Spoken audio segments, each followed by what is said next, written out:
Huh. Well, that kind of blows my plan out of the water.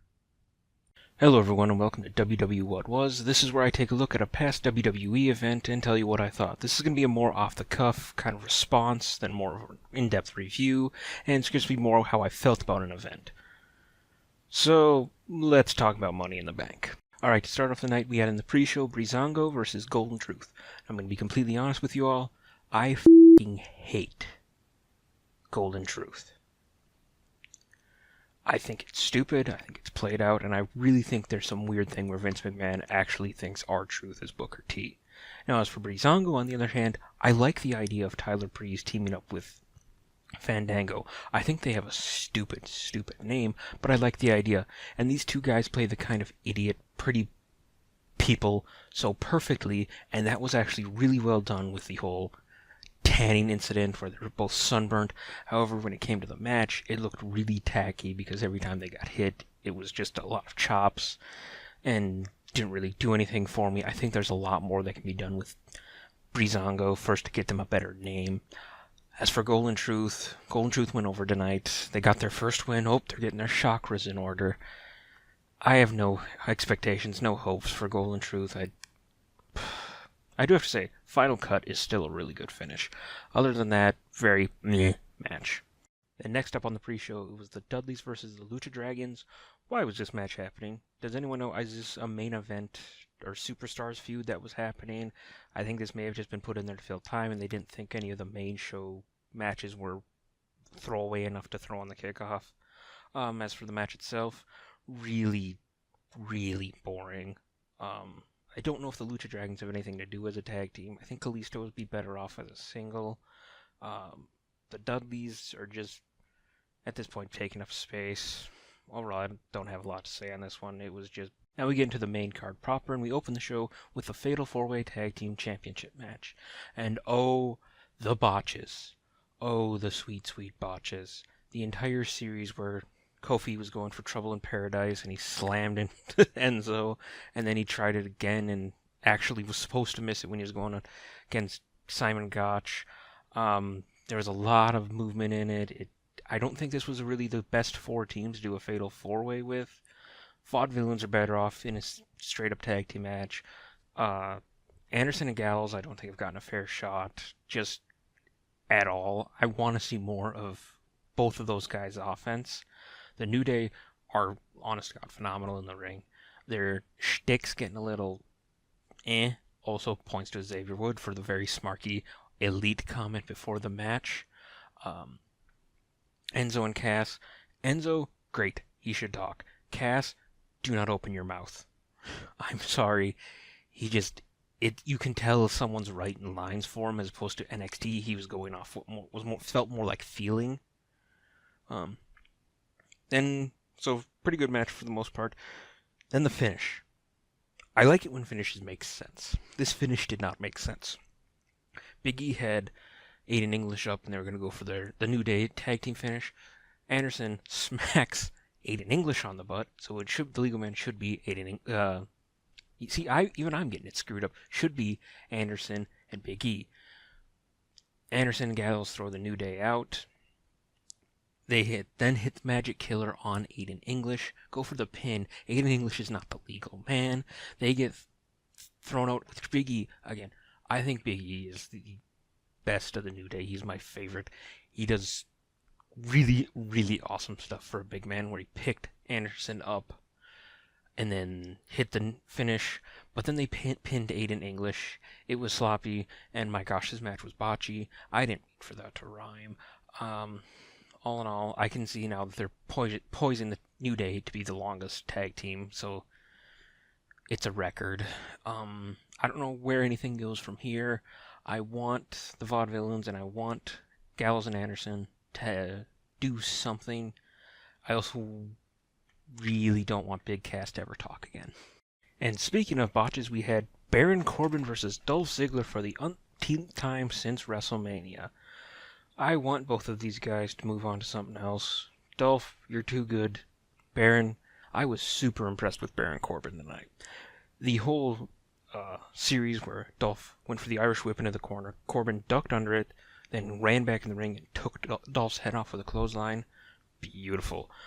Baron Corbin throws a great clothesline and also a great punch. However, I can't talk about this match without talking about the horrible botch on the outside where Dolph went to run around, tripped on the stairs, Baron caught him, muscled him up, and then hit him with deep six. It was brutal. I liked it. I liked this match, despite with the crowd chanting boring. I want them to do something with Baron Corbin. And there's a lot of guys I'm like, just do something with. Both Baron and Dolph are. Hopefully, when Miz comes back, Dolph will go back into the IC title picture. I want them to start positioning Baron Corbin to go after the US title. I think that should be his title. And I think he should be the one that takes it off Rusev, because I think he should be positioned as kind of the next monster. All in all, I liked this match pretty good. Then we move on from the chicken salad that was the Corbin-Ziggler match to the utter chicken that was the women's tag match. My God, this should not have been as bad as it was. Becky Lynch, great. Natalya, good.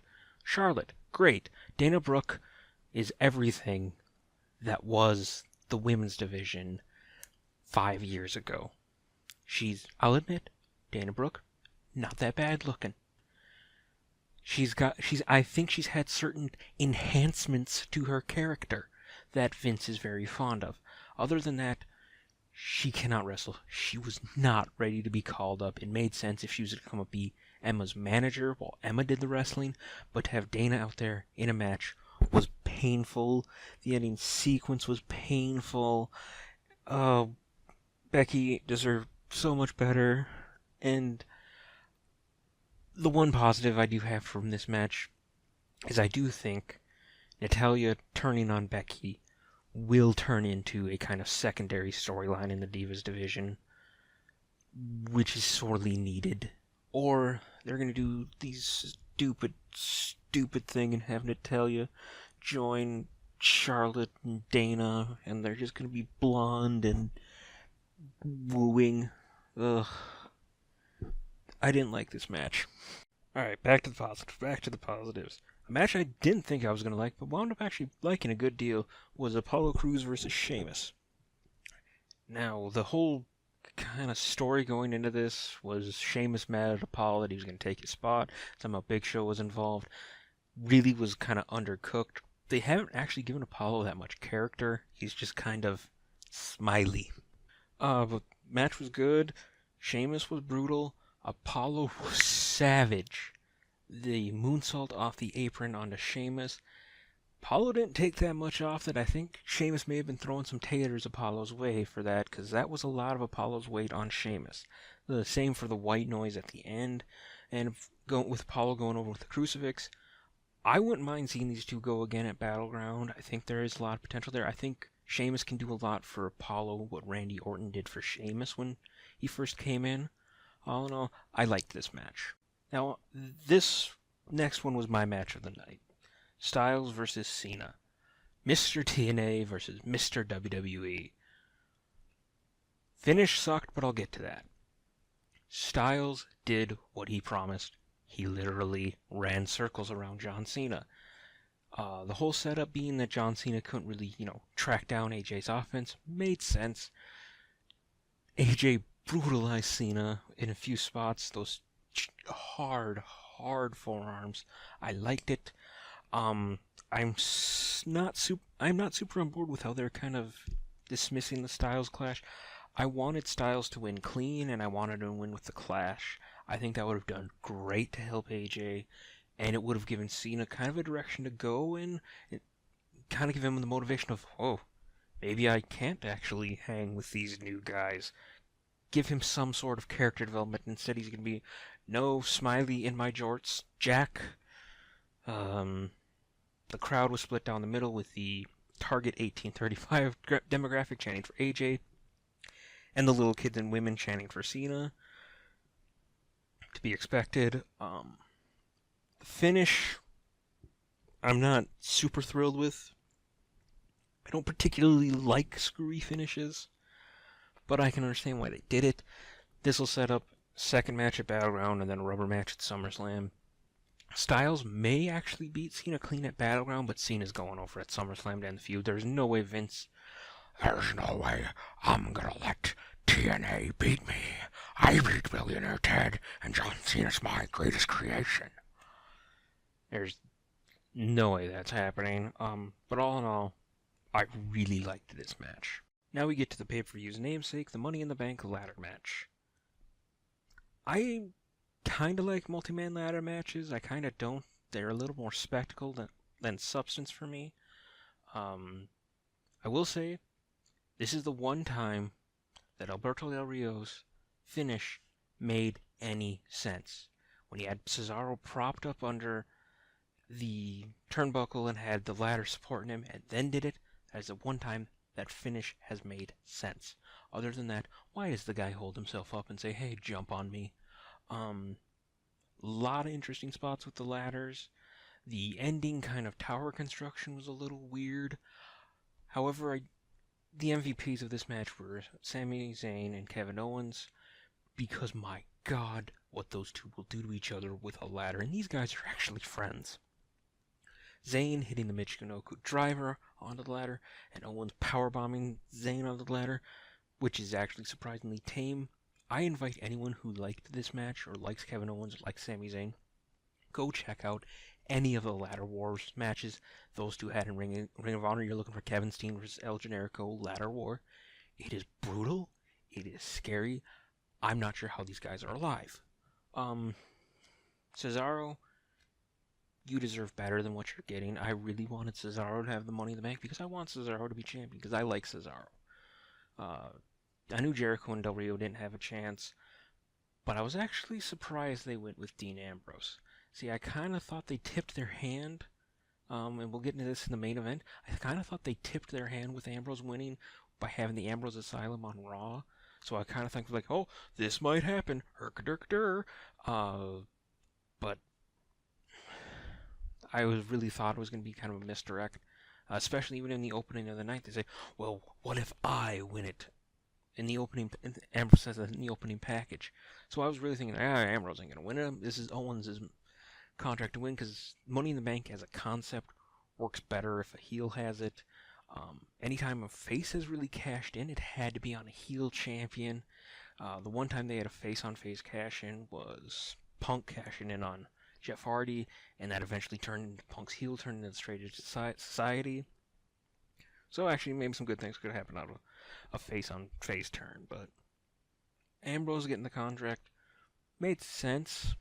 I was actually predicting that Ambrose would get it before WWE had set the idea. Then as soon as they said it, I'm like, they're not going to go that way. But I was honestly surprised they did, and I think it was a good surprise. And in the, technically co-main event scene where it happened on the card, we had Rusev versus Titus O'Neil for the U.S. Championship.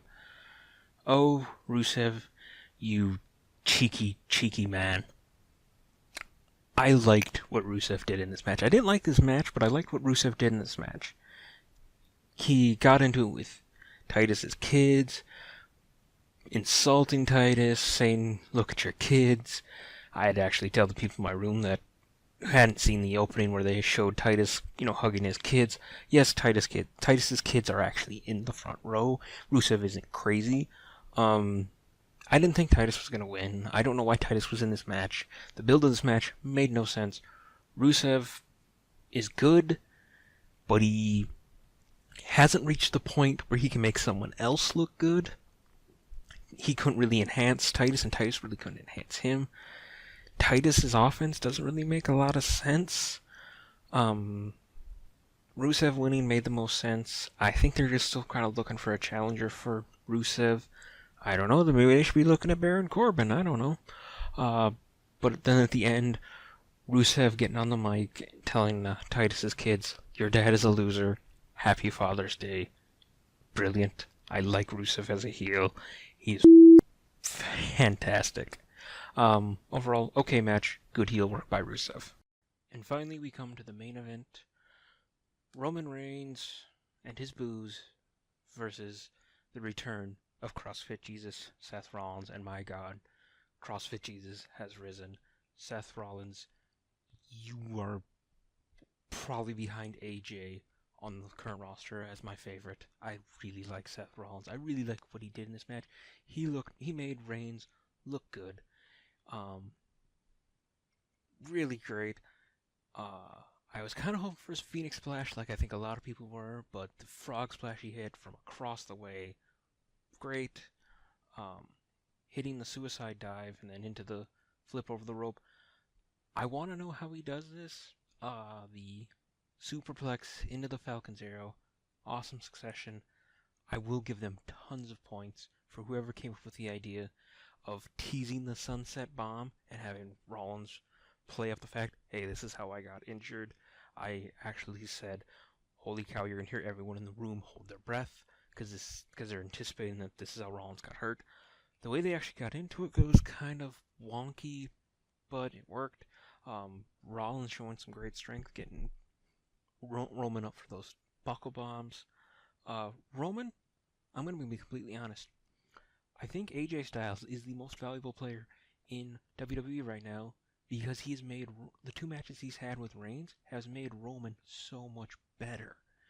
There you can clearly see Roman is getting better. It's not ideal to be seen at your championship level that a guy's getting better, but I still think some of the boos are pretty well deserved.